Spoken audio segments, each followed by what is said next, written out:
What if I told you you could invest your registered funds in mortgages, syndications, land development deals, and you don't only have to invest them in stock market or mutual funds? Yes, you definitely heard me right. You can use your registered funds to invest in real estate. So you're not only locked up investing in stocks, mutual funds, and giving your money to brokers as well. So before we get started, I need you guys to hit subscribe, smash that like button, and hit the bell to be notified for the next video. Let's get started.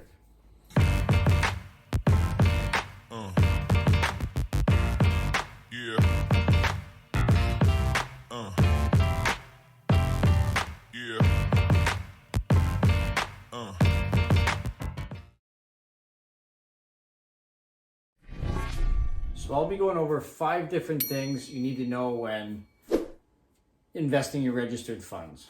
So before we get started with that, what is a registered fund? So in Canada, we have RRSPs, your registered retirement savings plan, you got your TFSA, which is tax-free savings account, and your LIRA is your locked-in registered account. And in the USA, you have your 401k and your IRA. And a quick little story on RRSPs.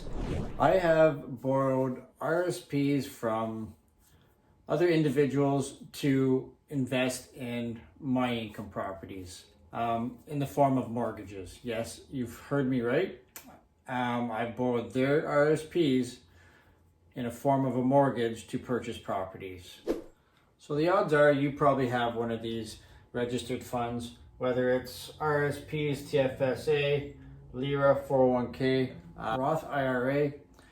So that's why it's important for you to understand how you can invest these into real estate, other than just the typical mutual funds and stocks. So let's go through a couple of steps before you start or thinking of using your registered funds into real estate. So number 2 is the amount.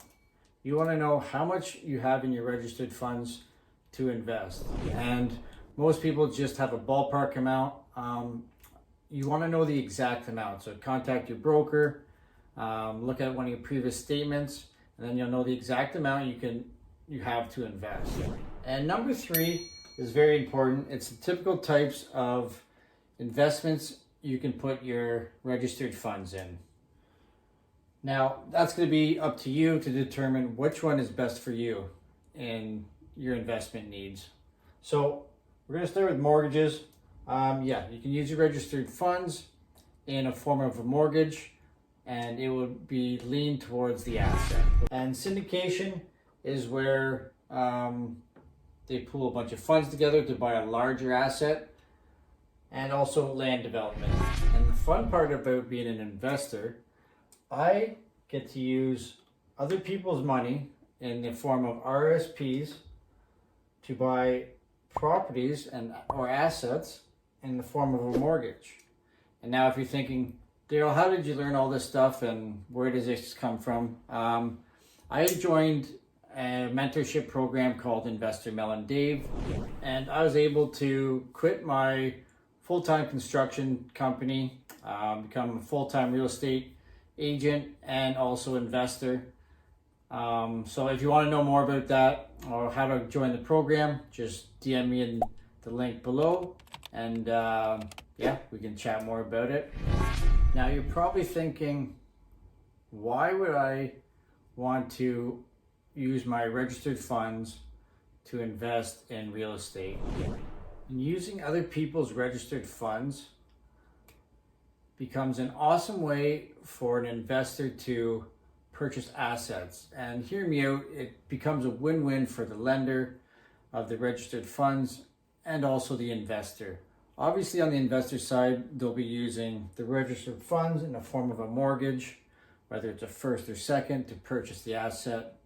You want to know that, the investors, but you also want to make sure that as an investor, you're doing your due diligence, and also making the lender understand that, it is a good investment property or a good asset and show them how you're going to pay them back so they feel more comfortable lending to you in that deal. Now, for the lender's side, you got to think as a lender, you're able to use your registered funds to invest in an asset. This is a building, physical asset that you can invest in. Typical registered funds are in mutual funds and stocks. So just talking about the market today, where things are going, if you look at, inflation, inflation's at an all-time high. So if you think of other ways to invest your registered funds to make more of a return, it's in a form of a mortgage on an asset. So that creates a win for the investor. The deal can be structured in any way what the lender and the investor negotiate. So you guys make it a win-win. So if you're an investor, you want to be looking at using other people's registered funds to fund your deals. Okay, so now I'm going to show you guys an example of what an RRSP mortgage loan looks like. So for example, let's say you purchased a property at $600,000. You go to a bank to get your first mortgage, 80% LTV, and now you need 20% for your down payment.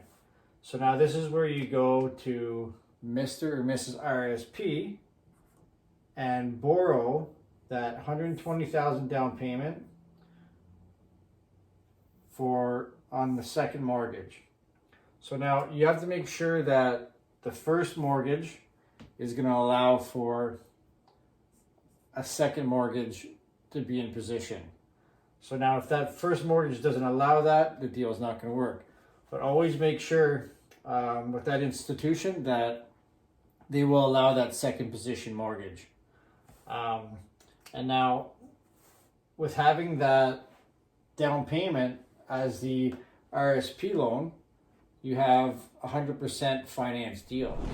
And if you've wondered how people obtain a 100% finance deal, this is one of the ways to achieve it. So moving on to number 4, proper vehicle to put your registered funds in. Now, I'm going to squash a myth about using your registered funds to invest in assets or lend them out. So you think, why would I take my registered funds out, pay a 45% tax, and then lend them out?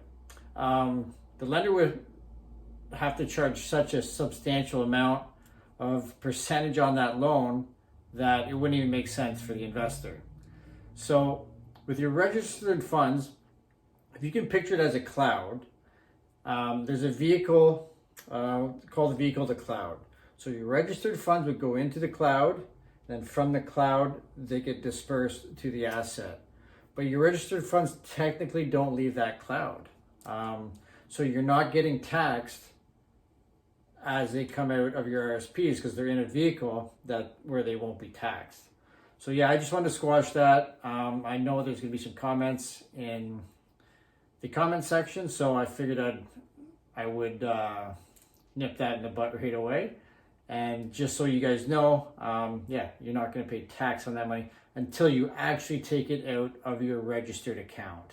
So for example, if I'm borrowing somebody's registered funds to purchase an asset, when I pay them the interest per month, that's not going into their bank account. It's actually going back up into your RSP cloud, which then once you're paid fully back, it all goes back into your RSP account if that's what you choose, or you can reinvest it in other assets.